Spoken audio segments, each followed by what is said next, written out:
Ainda, o princípio da isonomia tributária, ou seja, o tributo deve ser aplicado igualmente para todos, sem discriminação. De fatos idênticos ocorre tratamento tributário dispensado, também deve ser idêntico. Professor, eu não entendi. Vamos imaginar aqui que, né? Vamos imaginar aqui que a Adriele tem, né, é dona do Matheus e que a Amanda é dona do Mini Box Nascimento. Pessoal, o tratamento que é dispensado para a Adriele, dona do Matheus, é uma amiga empresa, né, que inclusive abriu capital, né, a primeira empresa maranhense em bolsa de valores, vai ter o IPO aí, tudo mais, tudo bonitinho. Mas eu sou dona do Matheus, eu tenho que ter um tratamento. Opa, pera aí, bonitão. Claro, guardadas as devidas proporções, mas nós temos que ter o tratamento tributário. E por quê? Pelo princípio da isonomia. Não é porque o comércio da Amanda é pequenininho que eu vou ter um tratamento ruim, né? Perante ao tratamento que o Matheus recebe. Professor, mas ele é cheio de benefícios fiscais. Não, calma. Benefícios fiscais, cada empresa, né, pode pleitear o mesmo benefício, seja nas mesmas condições. A questão isonomia. Se eu sou igual, eu tenho que ser tratado igual. Um chamado Hugo de Brito Machado, né, um monstro dentro do direito tributário, dentro do direito em si propriamente dito, ele tinha um conceito muito interessante. O que é isonomia? O que é igualdade? Igualdade é você tratar os iguais de forma igual e tratar de forma desigual os desiguais. Eita, professor, não entendi nada. Percebam que, né? Percebam que a Amanda, ela tem uma dimensão de empresa completamente diferente da Adriele, porque uma é uma grande empresa, uma enorme empresa, a outra é uma mini empresa, pequenininha, tá só aqui a nível local. Então, você não tem como esfolar, né, a Amanda do mesmo jeito que você quer esfolar a Adriele. Por quê? Porque a Adriele tem uma capacidade contributiva muito maior, a Amanda é muito menor. Então, a isonomia é exatamente você o quê? É você conseguir proporcionar um tratamento de forma igual, proporcionalmente. Então, essa é a ideia de você ter um tratamento de forma, né, que respeite o princípio da isonomia. Tá? Ainda, princípio da capacidade contributiva, que vem atrelado à isonomia. É exatamente o que a gente acabou de tratar. Ou seja, eu não posso cobrar o mesmo tributo que eu cobro da Adriele, dona do Matheus, eu não posso cobrar da Amanda, dona do Minibox Nascimento. Não tem condição. Por quê? Porque se eu mandar ela fechar, vender a empresa em empresa, ainda assim não reconhece o mesmo tanto de tributo que a Adriele paga sendo dona do Matheus, porque tem a capacidade também diferente, são realidades distintas. E aí, dentro desse princípio, a gente enxerga o quê? A gente enxerga, por exemplo, o Simples Nacional, a gente enxerga a tabela do Imposto de Renda. Percebam que elas são gradativas, né? A tabela do INSS também. Como assim? Aqueles que estão na primeira faixa, ou seja, aqueles que faturam menos, eles pagam menos. Aqueles que, à medida que vai aumentando o tributo, aí você vai aumentando o valor que ele paga de, né? Aquele que tem uma, você vai aumentando o valor que ele paga de tributo. Então, você começa de 7,5 e aí você vai a alíquotas aí estratosféricas de, né, de 27,5. De INSS, começa com a alíquota de 7,5, vai até a 14, então você vai indo. Então, você consegue, né, escalonar, dar uma espécie de projeção, uma espécie de gradação para cada um desses tributos, respeitando exatamente a capacidade contributiva. Eu não posso cobrar o mesmo tanto que eu cobro do Matheus, eu não posso cobrar do comércio, faz o menor sentido. Eu vou cobrar um e o outro vai ficar subavaliado, digamos assim. Ainda, né, o princípio da vedação de efeitos confiscatórios. Isso que isso quer dizer? Isso quer dizer que o tributo cobrado ele ser tão oneroso, tão enorme, ao ponto de inviabilizar o negócio. Como assim? Ele não pode ser antieconômico. Rapaz, o comércio da Amanda fatura 100 mil por mês. Quanto é que é o tributo? 120. Isso não existe. Como assim? Quer dizer que eu faturo 100 mil e vou pagar 100. Como é que eu vou pagar? Você quebrou meu negócio. Só o tributo já arrancou. Professor, mas de 20%, de 40%, de 15%, de 32%. Bom, aí é uma outra história, né? O Brasil, estatisticamente comparando, né, e analisando, o Brasil efetivamente tem as maiores cargas tributárias do mundo. Isso é fato. Mas, apesar disso, considera-se que nós estejamos, né, obedecendo o princípio de efeitos confiscatórios. Isso quer dizer que, apesar dele estar, por exemplo, no lucro presumido, colocando que você tem ali uma margem de lucro de 30%, ainda assim estaríamos respeitando, né, esses efeitos confiscatórios. Professor, eu acho que eu pago. Isso é uma outra seara, uma outra discussão. A questão a ideia é que os tributos não possam ter este caráter, não podem ter esse tipo de perspectiva de efeito confiscatório. Ele não pode inviabilizar o seu negócio, tá? Ainda, da imunidade recíproca das públicas. Isso quer dizer o quê? Bom, isso não vale para nós, né? De nós enquanto contribuintes. Isso vale para efeitos de esferas. Quer dizer o quê? Isso quer dizer que União, Estado, Distrito Federal, que aí, né, se compara aqui a questão de Estado, eles não podem instituir um imposto sobre o patrimônio, renda e serviço um dos outros. Então, tipo, o município não pode cobrar da União e a União não pode cobrar dos municípios e vice-versa. Então, esse é o raciocínio, tá? Eles não podem, digamos assim, trabalhar de forma de canibalismo, né? Um comer a fatia do bolo do outro. Então, isso não existe. Então, aqui, cada um respeite a sua esfera, cada um tribute, legisle em matéria tributária, sua seara dentro da sua competência. Ainda, nós temos aqui o princípio da uniformidade nacional, ou seja, o tributo da União, tá? Claro, uniformidade nacional, nós estamos falando da União. Ele deve ser igual em todo o território nacional, sem distinção entre os estados. Então, percebam que os tributos, né, de competência nacional, de competência da União, fins, imposto de renda, ele não tem diferença quando as operações são estaduais ou interestaduais. O que isso quer dizer? Percebam que quando a gente fala de matéria de ICMS, nós entramos aí na questão da guerra fiscal, onde nós temos o diferencial de alíquota. Então, percebam que no estado do Maranhão você tem uma alíquota interna aí de 18%, e lá em São Paulo de 12%, de 8%. Então, percebam que existe essa guerra fiscal na hora da comercialização entre um produto que vai daqui para lá e de lá para cá. Agora, o que acontece? Em matéria nacional, beleza.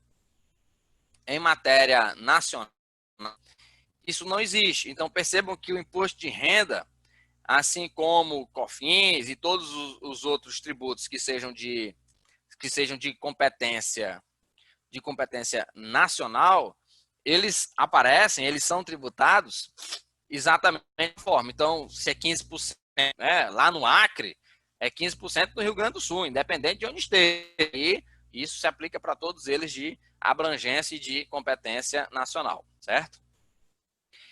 Ainda, dentro dos princípios, nós temos o princípio da não discriminação tributária, ou seja, é vedado a estados, né, Distrito Federal e aos municípios estabelecer diferença tributária entre bens e serviços de qualquer natureza em razão de sua procedência ou destino. Professor, mas o senhor acabou de falar de diferencial de... Bom, aqui não é em relação de discriminação, aqui é em relação à questão da forma de tributação a nível estadual, tá? Então, assim, o Maranhão, ele tem a alíquota dele. Tem as alíquotas dele, o São Paulo tem as alíquotas dele. Então, isso não tem nada a ver. Você que veio de São Paulo, eu discrimino você, eu não gosto de você de São Paulo. Então, de São Paulo, eu vou cobrar aqui 20% para entrar aqui no estado. Não tem nada a ver pelo fato de ser de São Paulo. O que tem a ver é o quê? Peraí, quais são as alíquotas que são trabalhadas em São Paulo? Tais. Quais alíquotas que são trabalhadas no Maranhão? Tais. Beleza. Então, a diferença entre São Paulo e as do Maranhão, aí é o que nós vamos calcular para diferencial de alíquota. Então, percebam que a diferença não é em virtude de onde está vindo. É em virtude das práticas que cada local tem especificamente. Então, não é uma discriminação com o estado de São Paulo. É na verdade, uma diferença que existe, né, das políticas econômicas do estado com o outro. Porque cada um tem a sua discricionariedade de estabelecer suas alíquotas, de estabelecer as formas de tributação. Então, aqui não teríamos como qualificar como algo de discriminação, certo? Ainda, princípio da tipicidade. O que é isso? O tributo, ele só vai incidir caso, né, no caso de fato ou situação típica, ou seja, a situação previamente descrita em lei. que isso quer dizer, pessoal? Lá é muito casado da legalidade. O que é o princípio da legalidade? Todos os requisitos para que determinado tributo seja cobrado, ele tem que estar previamente discriminados em lei. Para que você deva aquele tributo, você tem que cumprir com todos aqueles requisitos que estão lá na lei. Então, vamos supor aqui, hipoteticamente, olha só, para você pagar imposto de renda, hipoteticamente, tá, minha gente? Não é assim, mas vamos imaginar, né, hipoteticamente, que ó, você só vai pagar imposto se você receber R$100 de tributo. Abaixo de R$100.000, beleza.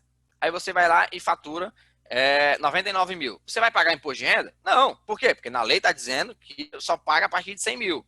Então, você não paga. Agora, você recebeu R$100.000. Opa, tá na lei? Tem uma lei que estabelece. Então, beleza, princípio da legalidade. É típico, ou seja, é um tributo, né? Tem a tipicidade? Tem. Por quê? Porque você entendeu, né? Estabeleceu, você fez com que aconteceu exatamente o que é previsto em lei, ou seja, ele é típico. Por quê? Pessoal, não pode haver uma margem para entendimentos diferentes, contraditórios. Por quê? Porque se você der margem para isso, então um cara que faturasse, por exemplo, 80 mil, ele ia ter que pagar tributo, mas a lei estabelecia que era só 100 mil. Ah, mas não existe o princípio da tipicidade, né? Só estabelece o de renda. Não, peraí, existe o princípio da tipicidade. Então, você tem que cumprir aqueles requisitos previstos na lei. Se não cumpriu, não tipicidade. Se não tem a tipicidade, você não deve aquele tributo. Mas se cumpriu, aí sim, dentro desse princípio, você tem que estar estabelecendo, efetuando exatamente o recolhimento daquele tributo conforme a legislação prevê. Ainda, princípio da não cumulatividade. O que é isso? Ele é alcançado subtraindo-se do imposto devido na operação posterior, o que foi exigível na anterior. Bom, para quem trabalhou, né, nessa parte fiscal, dos tributos e tudo mais, quando a gente fala aí, por exemplo, em relação ao ICMS, né, vamos supor aqui que você seja uma empresa aí do lucro presumido e que você tenha direito a crédito do ICMS, repassar crédito do ICMS. Então, você comprou aí uma mercadoria, tá? E nessa mercadoria você gastou aí R$100, incluso já o ICMS, ou seja, 10% de ICMS. Então, vamos supor aí que 10% dos R$100, ou seja, R$10 de ICMS, que você está comprando a mercadoria para vender. Essa mercadoria, você pede ela por R$200. E, hipoteticamente, no nosso caso, vamos imaginar que seja também de 10% a alíquota de saída. Ou seja, 10% de R$200 é 20. Então, percebam o quê? Percebam que você tem R$10 de crédito, que já veio dentro da nota, quando você comprou a mercadoria, e você acabou de ter R$10 a débito, que é da sua venda. Então, quando você for pagar o ICMS do mês, o que você vai fazer? O total do débito e os seus créditos. Então, eu devo 20, mas eu já tinha pago 10 na hora da minha... Então, 20 menos 10, o que eu vou pagar, o que eu vou recolher de ICMS, é somente de R$10. Por quê? 20, mas já tinha pago 10. Então, 20 menos 10, R$10. Então, o princípio da não cumulatividade é exatamente o quê? É exatamente você conseguir aproveitar o imposto que você já pagou na operação anterior. E isso, né? Isso ele é aplicado especificamente, no caso aqui, para o IPI e o ICMS, tá? São os dois tributos que a gente consegue estar fazendo esse tipo de apropriação. O professor Morso acabou de falar de monofásica do PIS e da COFINS, é uma outra seara. Ali você não está aproveitando crédito. Ali já houve a antecipação, né? Você já tem no início da cadeia, diga-se passagem para mim, seria um sonho que tudo fosse logo. Tem várias nomenclaturas, mas o acaba sendo o mesmo, né? Mas substituição tributária, incidência monofásica, tudo isso, no final das contas, é o que? Você está concentrando isso no início da cadeia. E aí a ideia... Opa!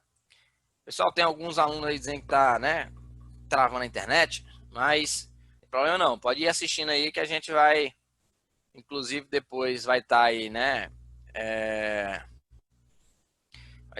Está postando a aula, inclusive a aula anterior, e aí vocês podem estar revendo aquilo que vocês não tenham conseguido, tá? E aí, então é nesse sentido, tá bom? Questão de você aproveitar o crédito e tudo. Mas avançando. A internet hoje não está das melhores. Aqui é um resuminho, tá? Onde que a gente encontra esses princípios constitucionais estão previstos na Constituição, então aqui é em cada um dos artigos. Então, o princípio da legalidade, retroatividade, anterioridade, autonomia, capacidade contributiva, não dos efeitos confiscatórios, né? Imunidade, não discriminação tributária, tipicidade e não cumulatividade. Tudo isso está previsto na nossa Constituição e são importantes que a gente tenha esse tipo de conhecimento para a gente estar efetivamente calculando, tributando tudo que a nossa empresa tenha direito ou não, tá bom? Ainda, pessoal, né? Dentro dessa nossa parte de legislação, a gente entra aqui naquilo que nós chamamos de elementos fundamentais do tributo.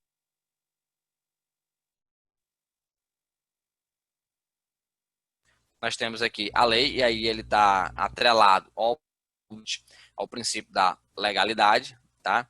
Onde a lei ela é o principal elemento da obrigação, pois é ela que cria e dá condições de tributo. Então lá vai ter tudo, onde tudo estará descrito e especificado e detalhado de como deverá ser, como será, como existe, quando foi criado e tudo mais. Um outro elemento seria o objeto, tá? Onde ele vai exatamente as obrigações do sujeito passivo, que na maioria dos casos, né, é o contribuinte, deve cumprir segundo as determinações. Então percebam que, olha só, a lei estabelece o imposto de renda. Ok, o objeto é exatamente o que? É tudo aquilo que nós, enquanto contribuintes do imposto de renda, devemos cumprir, segundo o que está previsto na lei, né? Aí, dentro dessas, né, daquilo que a gente tem que contribuir, executar, temos que realizar, nós podemos ir em duas situações.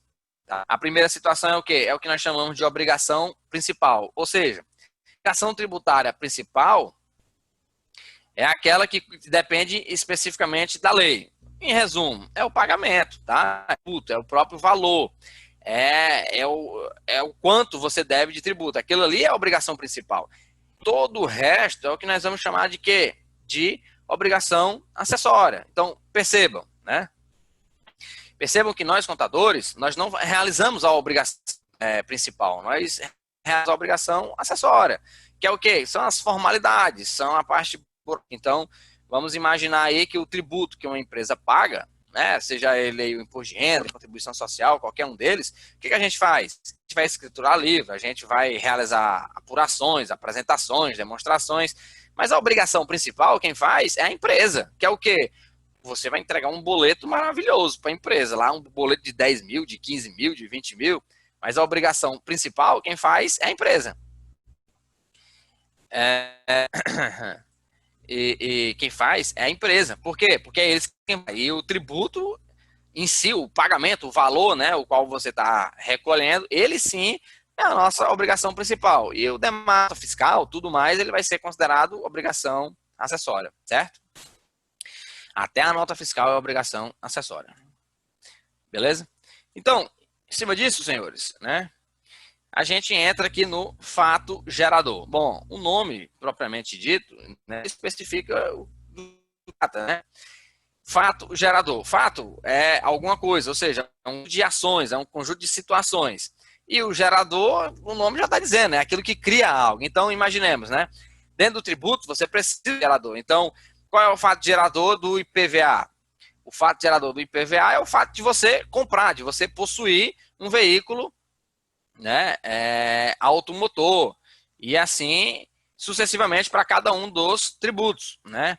Você tem que ter o fato de aquele que está previsto em lei, e aí para cada tributo você vai ter o fato gerador específico. Exemplo, imaginar do ICMS. Bom, se você tem mercadorias, né? Você é um comerciante, você tem um minibox, você é um Matheus, né? Você é a motoca, você vende produtos. Se você tem um estabelecimento e você faz, né, comércio, você vende as coisas, obviamente você fez nascer o quê? O ICMS, porque ele é, né, ele é um imposto sobre o comércio, né, sobre a circulação de mercadoria. Então, se você está fazendo mercadorias circular, você obviamente acabou o fato gerador do ICMS. Assim como, né, como a gente mencionou, a questão do IPVA. Se você compra um carro, você acabou de ter um veículo automotor. Comprei uma casa, comprei um terreno. Então, você acabou de, né, de estabelecer o fato gerador do IPTU. E aí, você só vai pagar aquele tributo, claro, à medida que você incorre no fato gerador. Se não tiver o fato gerador, obviamente, você não vai ter que estar pagando aquele tributo específico. Aí, pessoal, nós entramos aqui, né, em situações de cobrança, né? De questão de prazo. Bom, o primeiro deles que a gente tem que falar é a questão da decadência, tá? O que é a decadência? Ela é a questão de perda do direito, ou seja, você não pode mais, você não tem mais o direito de cobrar, né? De exercer aquela cobrança, né? De determinado tributo. Então, o que acontece? Por que todo mundo fala, eu tenho que guardar a declaração do imposto de renda por anos? Porque a Receita Federal, ela tem o prazo de até 5 anos. Né? O artigo 133 do Código Tributário Nacional estabelece o prazo de 5 anos para a decadência. Então, se nós estamos em 2020, se a declaração de 2015, né, do nosso imposto de renda de 2015, se você não receber uma notificação, né, de malha fina, né, de investigação, de apresentação de investigação, qualquer coisa, não receber nenhum tipo de notificação da sua declaração de imposto de renda de 2015, no dia 1º de janeiro de 2021, você não precisa guardar essa documentação. Por quê? Porque passou 5 anos, então já deu o prazo da Receita reivindicar alguma coisa, né, algum tipo de inconsistência da sua declaração de imposto de renda de 2015. Passou-se 5 anos, decaiu o prazo para a cobrança. Professor, e as de 2016? Não, as de 2016, 17, 18, 19 e 20 você vai ter que guardar. E aí, à medida que forem passando 5 anos, aí você pode jogar fora. Com certeza, todo mundo já escutou aquela história. Tem que guardar dos últimos 5 anos. É por causa do quê? Por quê? Porque se cobrarem, né, é o prazo que o fisco tem, é de cobrar os últimos 5 anos. E eles podem cobrar os 5 de uma vez, ou só o quinto, ou só o quarto, mas a questão é, tem 5 anos. Bom, além do prazo de decadência, vamos imaginar que nós estamos aqui em 2020 e a Receita Federal chegou aqui e falou, né, falou para o Adriano, Adriano, seguinte, a declaração de imposto de renda lá de 2015 apresentou problemas. Eu quero que tu me apresente aqui os comprovantes de despesas médicas que você aqui da sua declaração de imposto de renda de 2015. Beleza. A partir do momento em que existe o lançamento, ou seja, houve a comunicação, então a Receita Federal não tem mais que se falar decadência. O Adriano não pode mais dizer, passou o prazo, decaiu. Não, decadência não se pode mais falar, uma vez que já houve a notificação, já houve o lançamento, já houve a comunicação. O que o Adriano vai poder falar? Ele vai poder falar em prescrição. O que é prescrição? Após a decadência, ou seja, após o lançamento, a comunicação, novamente começa a correr um outro prazo.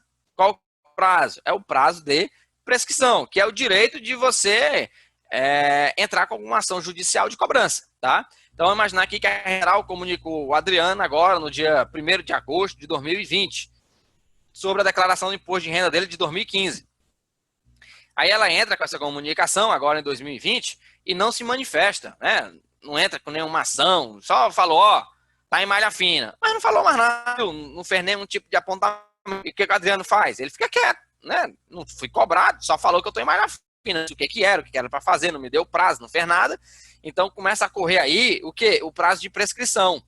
Então, nesse segundo, são mais 5 anos para a prescrição, tá? Isso quer dizer o quê? Isso quer dizer que de 2020 até 2025, o Adriano tem que ter essa documentação guardada. Por quê? Porque ele já lançou. E na medida que ele lança, reinicia-se o prazo, né, de anos, que é o prazo de prescrição. Então, nesse sentido, o Adriano vai ter que guardar essa documentação de 2015, tá? A documentação que foi lançada, por mais 5 anos. Chegou 2026 e a Receita Federal não falou mais nada, aí ele fora.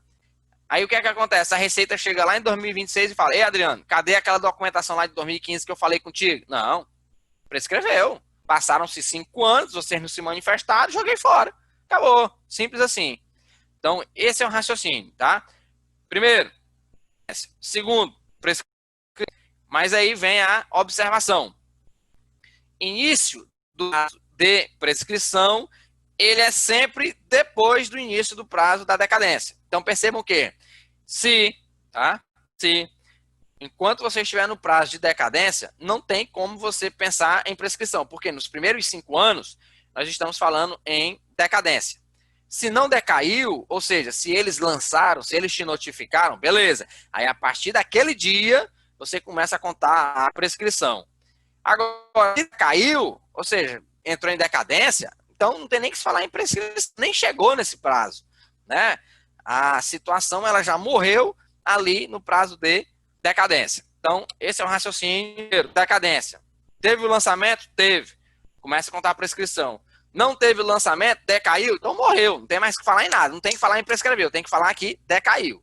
Esse é o raciocínio, certo? Aí, em cima disso, pessoal, nós temos a base de cálculo. O que é de cálculo? Para a gente tributo, a gente vai ter que fazer uso de quê? De alíquotas, né? Essas alíquotas,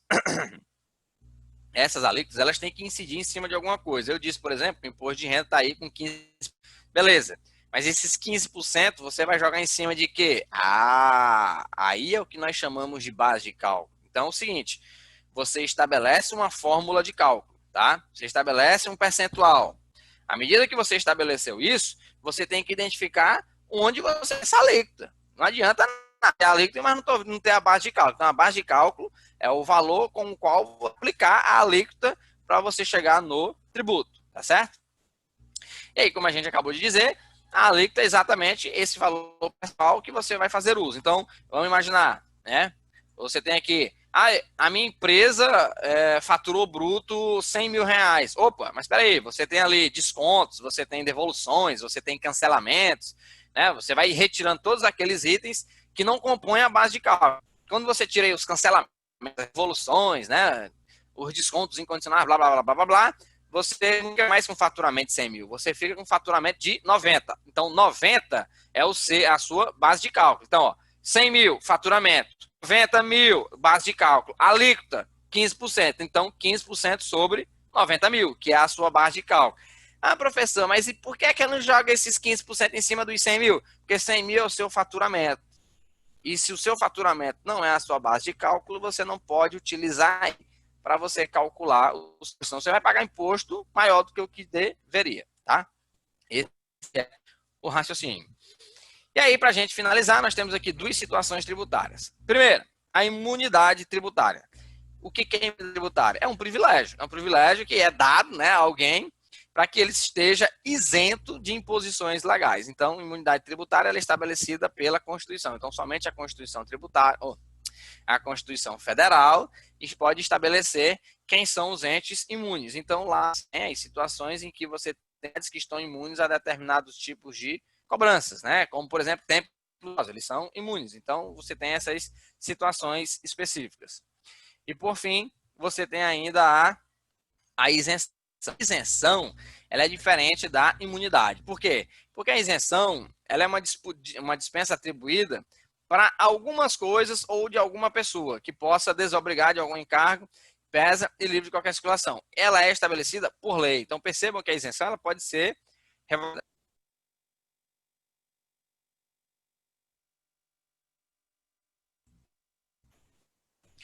A isenção ela pode ser revogada. Então, percebam, por exemplo, a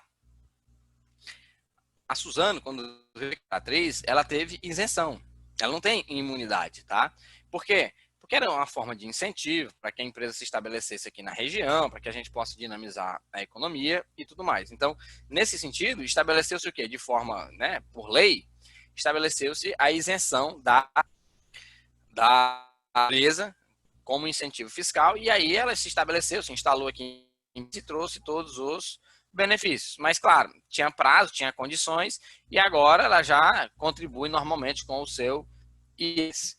Certo, pessoal? Então é nesse sentido, imunidade, Constituição Federal, isenção é questão de legislação, né, por leis, e que é bem mais fácil serem revogadas, tem as condições, pode ter prazo, cada um tem as suas especificidades. Então, isso aqui, pessoal, são as nossas noções gerais que eu vou apresentar para vocês em relação à legislação tributária, tá?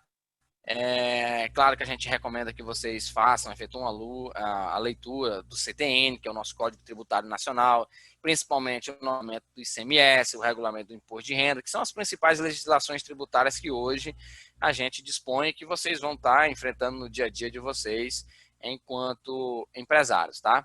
Agora, nós temos aí, já são 8h30, tá? A nossa aula até às 10 horas da noite. Nós temos uma atividade para vocês que já está postada no Integris. Então eu peço que senhores já realizem esta atividade e me enviem até às 10 horas da noite. Ah, professor, até às 10 horas da noite. Todos devem me enviar, ou me enviem pelo WhatsApp ou me enviem pelo e-mail, mas tem que ser hoje. O nosso trabalho, tá? A nossa dinâmica vai ser sempre pontuada. Certo, senhores? Ilustre. Vamos fazer logo aqui também a nossa chamada. Então, vamos lá. Primeiro, Gabriela.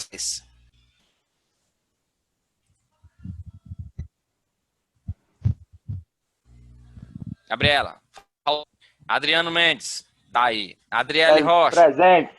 Acabador. Amanda Nascimento.